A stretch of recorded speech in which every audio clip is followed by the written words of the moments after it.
నమస్కారం. శ్రీ విష్ణు కొత్త సినిమా విష్ణు విన్యాసం గురించి ఇప్పుడంతా మాట్లాడుకుంటున్నారు. మరి దానిపై వచ్చిన ఒక నిజాయితీ రివ్యూ ఏం చెప్తోందో ఈరోజు మనం దాన్ని కాస్త లోతుగా విశ్లేషించి చూద్దాం. అసలు కథేంటో తెలుసుకుందామా?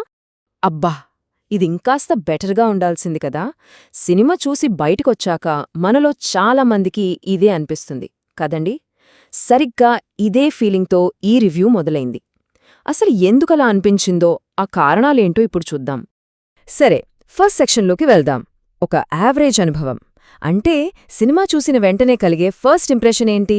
రివ్యూ చెప్పిన దాని ప్రకారం జస్ట్ యావరేజ్, అంతకు మించి ఏమీ లేదు. అవును, రివ్యూ చాలా క్లియర్గా చెప్పేసింది. సినిమా స్ట్రిక్ట్గా యావరేజ్ అంట.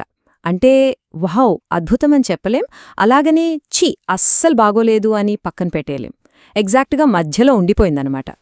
ఇక్కడే ఒక ఇంట్రెస్టింగ్ పాయింట్ ఉంది. సినిమా రన్ టైం జస్ట్ 2 గంటలే. సాధారణంగా ఇంత షార్ట్ రన్ టైం ఉంటే కథ చాలా గ్రిప్పింగ్గా ఫాస్ట్గా ఉంటుందని మనం అనుకుంటాం. కానీ విచిత్రమేంటంటే ఆ 2 గంటలకి సరిపడా బలమైన కంటెంట్ కూడా సినిమాలో లేదని రివ్యూ చెబుతోంది. కాస్త ఆశ్చర్యంగా ఉంది కదా. సరే, సినిమా మొత్తం యావరేజ్ అన్నారు కదా, మరి అందులో కాస్తైనా బాగుంది అనిపించిన పార్ట్ ఏది అంటే రివ్యూ ప్రకారం అది ఫస్ట్ హాఫ్ అంట. అదొక మంచి టైంపాస్లా గడిచిపోయిందట. అసలు ఫస్ట్ హాఫ్ పాస్ అయిందంటే దానికి main reason Srivishnu comedy timing. హీరోయిన్తో వచ్చే ఫన్ సీన్సు, వాళ్ల మధ్య లవ్ ట్రాకు ఇవన్నీ బాగానే పేలాయట. సో ఇంటర్వెల్ వరకు సినిమా ఎలాంటి ఇబ్బంది లేకుండా హాయిగా నడిచిపోయింది అన్నమాట. ఫస్ట్ హాఫ్ వరకు అంతా ఓకే, ఒక మంచి టైంపాస్ మూవీ చూస్తున్నాం అనే ఫీల్ అయితే వచ్చేసింది. కానీ అసలు కథ, అసలు సమస్య అంతా ఇంటర్వెల్ తరువాతే స్టార్ట్ అయింది. ఇప్పుడు మనం చాలా ఇంపార్టెంట్ పాయింట్కి వచ్చాం.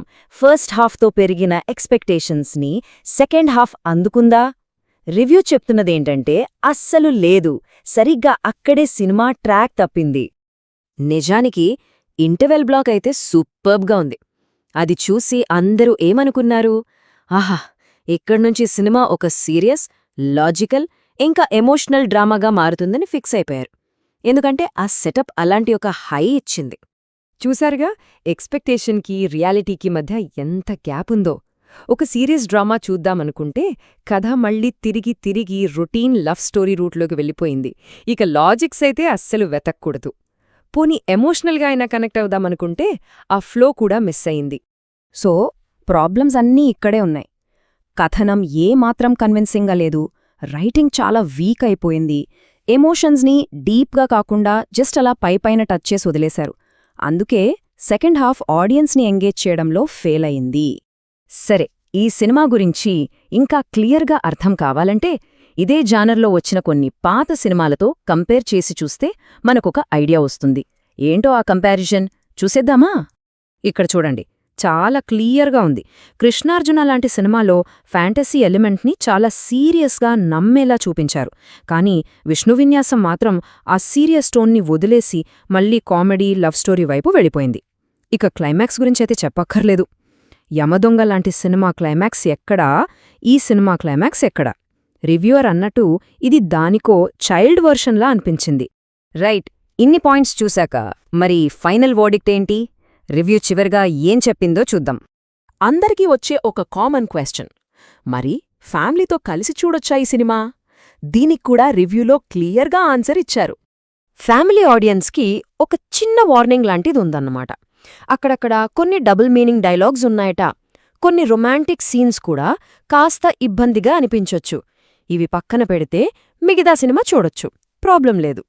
సో ఫైనల్గా వాళ్ళు చెప్పేదేంటంటే, ఈ సినిమా చూడాలనుకుంటే కేవలం శ్రీవిష్ణు చేసే కొన్ని కామెడీ సీన్స్ కోసం మాత్రమే చూడండి, అంతకుమించి పెద్దగా ఎక్స్పెక్ట్ చెయ్యొద్దు అని చాలా క్లియర్గా చెప్పారు.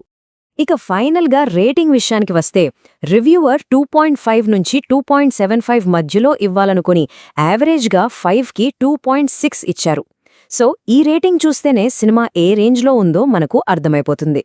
ఈ విశ్లేషణలో మనం ఒక ప్రశ్నతో ముగిద్దాం. మంచి cost and crew, promising first half అన్నీ ఉన్నా ఒక సినిమా ఎందుకు యావరేజ్గా మిగిలిపోతుంది? ఒక గ్రేట్ సినిమాకి, ఒక యావరేజ్ సినిమాకి మధ్య తేడా సెకండ్ హాఫ్ని నిలబెట్టే ఆ రైటింగ్లోనే ఉంటుందా? ఒక్కసారి దీని గురించి ఆలోచించండి.